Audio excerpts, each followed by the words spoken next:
नमस्ते बच्चों। पाठ 3 समास हम पढ़ रहे थे, जिसमें से हमने समास की परिभाषा पढ़ ली थी। आज हम पढ़ेंगे समास के भेद।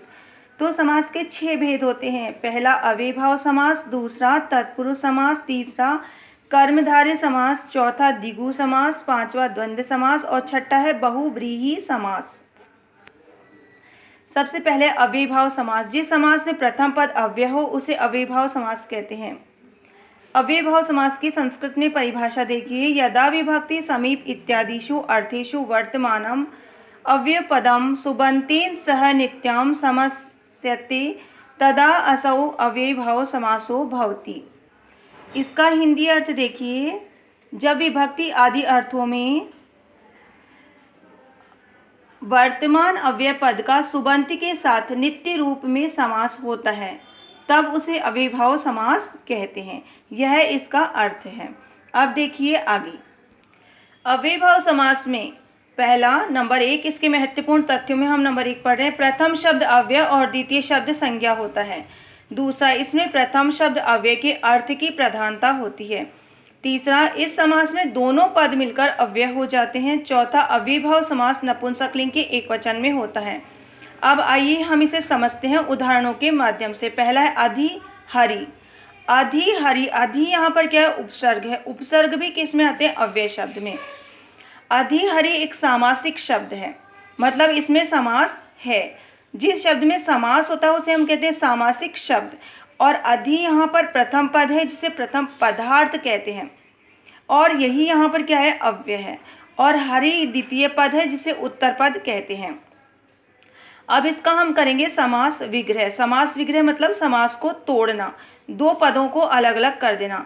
तो अधिहरि का समास विग्रह होगा हरौ इति। अधि यहाँ पर सप्तमी विभक्ति के अर्थ में है, इसलिए हमने सप्तमी विभक्ति का एक वचन लगाया है। और हमने ऊपर भी आपको बता दिया था कि अव्ययभाव समास में नपुंसकलिंग के एक वचन में होता है। तो इसी को ध्यान में रखकर यहाँ सप्तमी विभक्ति एक वचन का प्रयोग किया गया है। अब उदाहरण नंबर 2 देखिए। उपकृष्णम, कृष्ण से समीपम, ये उसका हुआ विग्रह। और वही उप क्या है यहाँ? प्रथम पद, जो कि उपसर्ग है, और कृष्णम उत्तर पद है। अब देखिए तीसरा अनुरूपम। तो रूपम रूपस्य योग्यम, रूप के अनुरूप। तो इसका समास विग्रह क्या है? रूपस्य योग्यम। चौथा देखिए प्रतिदिनम। तो दिनम दिनम प्रति, कहीं कहीं आपको दिनम दिनम प्रति च भी मिल सकता है। पांचवा निर्मक्षिकम, मक्षिकाणाम अभाव है। छठा यथाशक्ति शक्तिम अतिक्रम। सातवां उपगंगम, गंगायाः समीपम।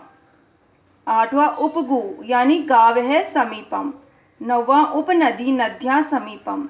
10वां उपयमुनम, यमुनायाः समीपम। देखिए बच्चों, आपको इसके उदाहरणों को लेकर के कोई भी बुक आप ले लीजिए संस्कृत व्याकरण की, और उसके कुछ उदाहरण लीजिए और उनका समास विग्रह कीजिए और उनके सामासिक शब्द बनाइए। बार बार अभ्यास करने पर ही आपको समास अच्छी तरह से आएंगे। ऐसा नहीं है कि एक बार पढ़ते ही आपको समास आ गए हों। बार बार आप पढ़िए, एक बार दोबारा पढ़िए इन्हें, इनके उदाहरणों को हल करने की कोशिश कीजिए, तो आपको समास अच्छे से समझ में आ जाएंगे। धन्यवाद।